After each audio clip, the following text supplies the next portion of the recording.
And welcome to Earthling Cinema. I am your host, garyx wormuloid.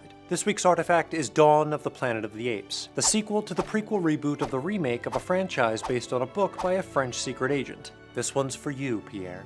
Our story takes place on a more palatable, human-free version of Earth. Now the planet is run by super smart apes, and the smartest ape of them all just happens to be the one from the last movie, Caesar. But surprise! There actually are some humans left, hiding in the last place you'd ever look, right next door. The humans do what humans do best, stand their ground. And Caesar is not a big fan of the Second Amendment. But the humans are desperate to go back to Apeland so they can get power from the dam. Or darn, if you don't like swearing. You fucking saint, you. The resident age-appropriate white male Malcolm strikes up a deal with Caesar. Caesar will allow Malcolm and his crew to work there as long as they hand over their guns and don't try to unionize. It's bullshit! Get him out of here. Working together, the humans and apes fix the darn, allowing the humans to finally charge their Kindle fires.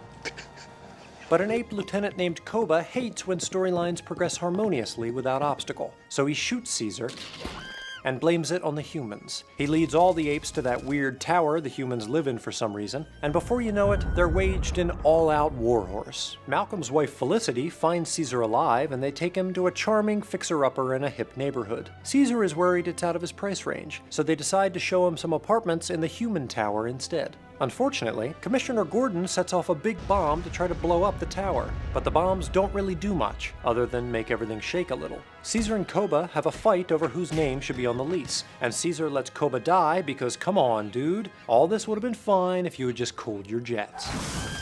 Malcolm warns Caesar that the military is on its way. They become best friends for 5 seconds, then Malcolm runs away like a little scaredy Catherine. And wouldn't you know it, here comes a beautiful sunrise. Dawn, just like the title of the movie. Oh baby, the twists just keep on coming!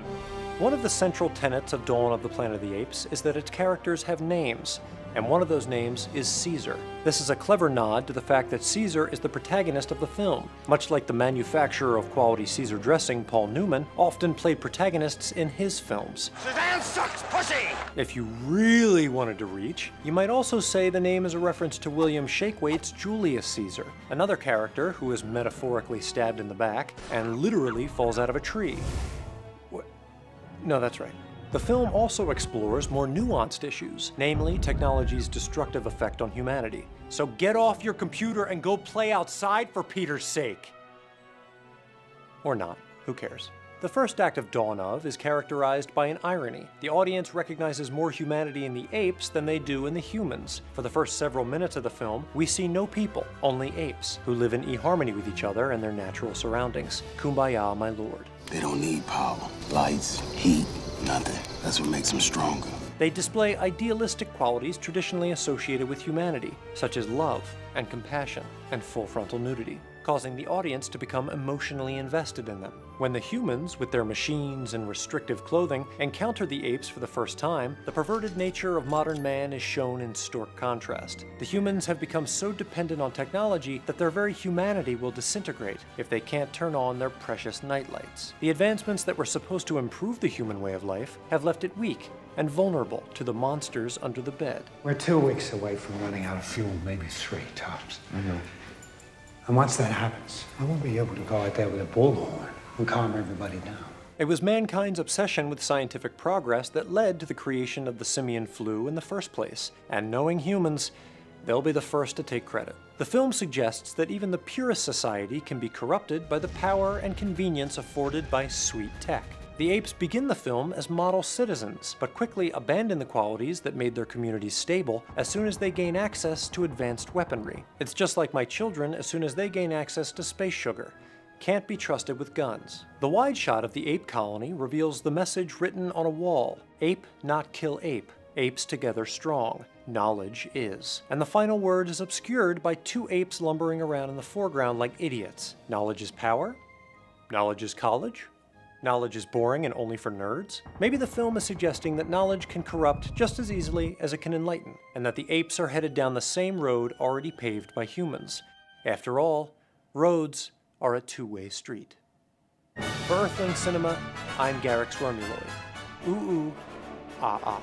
Hey everyone, thanks for watching. I'm Jacob, one of the creators here on the channel. Really quickly, on behalf of the entire Wisecrack team, I want to say thank you. Now, whether you're a subscriber or new to the channel, be sure to click on James Franco's gorgeous face to be taken to our channel page where you can see all of our videos and even hit that subscribe button if you haven't already. We've got a ton of new videos on the way and you won't want to miss them, so make sure you subscribe. Now, our videos, like the one you just saw, are made possible with the support of our sponsors. And today, our sponsor is Full Sail University. Full Sail offers online and on-campus degrees to prepare students for jobs in media and entertainment.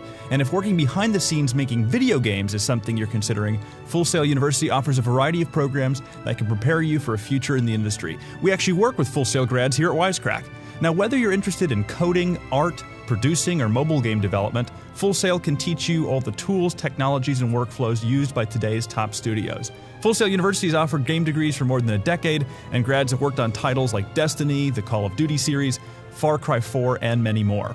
To learn more about Full Sail University and the variety of degrees they offer, visit fullsail.edu/wisecrack or use the link in the description below. Okay, time for me to go. I've got some creator stuff to get to. Thanks for watching. We'll catch you next time.